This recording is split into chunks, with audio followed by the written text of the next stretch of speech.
नमस्कार, आपण पाहतात मोमेंट टीव्ही मराठी। दुष्काळाच्या पार्श्वभूमीवर पांगारे येथे सामाजिक कार्यकर्त्यांकडून होतंय लोकांना मोफत पाणी वाटप। पुरंदर तालुक्यात सध्या प्रचंड पाणी टंचाई निर्माण झाली।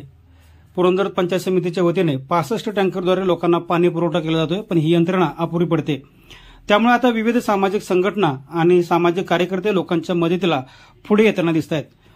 पुरंदर तालुक्यातील पांगारे येथे सुद्धा लोकांना पाणी टंचाईचा सामना करावा लागतोय। अनेक तास वाट पाहून देखील लोकांना टँकरचं पाणी मिळत नाही।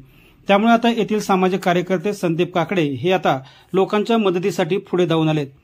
टेम्पोमध्ये पाण्याची टाकी ठेवून ते लोकांना पिण्याचं पाणी पुरवत आहेत। अगदी वाडी वस्तीवर लोकांना पाणी पुरवण्याचा प्रयत्न ते करतायत। त्यांच्या या कामाचं कौतुक ग्रामस्थांच्या वतीनं करण्यात येत आहे। मोमेंट टीव्ही मराठीसाठी प्रतिनिधी अशोक कुंभार, पांगारे।